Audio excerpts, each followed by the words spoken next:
Rawatan kanser guna herba, tumbuhan. Kanser adalah pembunuh dua paling bahaya di antara semua jenis penyakit dan memerlukan rawatan sesuai untuk penyembuhan. Antara rawatan lazim menjalani kemoterapi. Kebanyakan ejen kemoterapi boleh membinasakan tumor dan merencat pertumbuhan kanser, serta mungkin merosakkan sel-sel biasa dan tisu. Menurut pengurus kanan jaminan kualiti, Saadiah Muhammad Yusof, ubat-ubatan anti kanser baru daripada produk semula jadi, iaitu berasaskan herba dijangkakan memainkan peranan penting dalam pembangunan strategi lebih berkesan dan selamat untuk mengekang perkembangan kanser tanpa menyebabkan bahaya kepada sel-sel dan tisu sihat. Disyorkan untuk anda. Produk semula jadi, rawatan kanser. Lebih 50% ubat-ubatan sedia ada dalam penggunaan klinikal adalah produk semula jadi, dan banyak daripadanya boleh mengawal sel-sel kanser.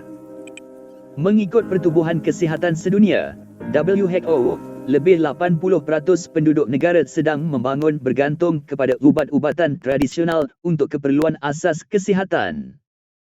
Suatu tinjauan menunjukkan lebih 60% pesakit kanser menggunakan vitamin atau herba sebagai terapi atau rawatan. Penggunaan berterusan perubatan herba oleh majoriti penduduk di negara sedang membangun ialah kerana kos tinggi ubat farmaseutikal dan penjagaan kesihatan barat. Ubat-ubatan herba lebih diterima pakai di negara itu dari sudut pandangan budaya dan spiritual.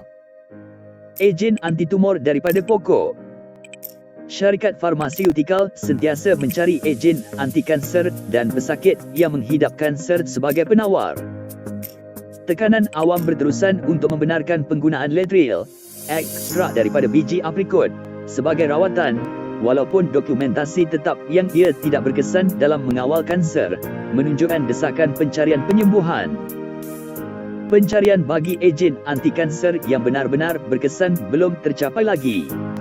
Dalam beberapa dekad lalu, sejumlah alkaloid pokok yang terdapat secara semula jadi, didapati boleh menyekat pertumbuhan sel-sel kanser. Bunga Brinkley, Cataranthus roseus, Apocyne ACA. Bunga Brinkley digunakan di Eropah sejak ratusan tahun sebagai rawatan tradisi penyakit diabetes. Bunga ini digunakan di Eropah sejak ratusan tahun sebagai rawatan tradisi untuk diabetes dan kencing manis. Pokok ini diuji bagi rawatan leukemia pada 1957, didapati berkesan dalam menyembuhkan beberapa bentuk penyakit ini, terutama membabitkan kanak-kanak.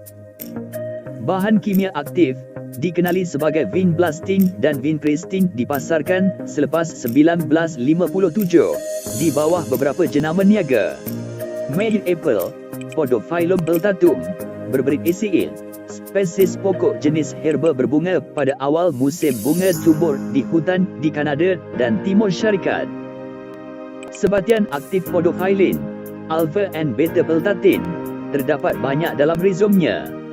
Ekstrak akarnya digunakan oleh orang asli Indian bagi ketumbuhan tumor.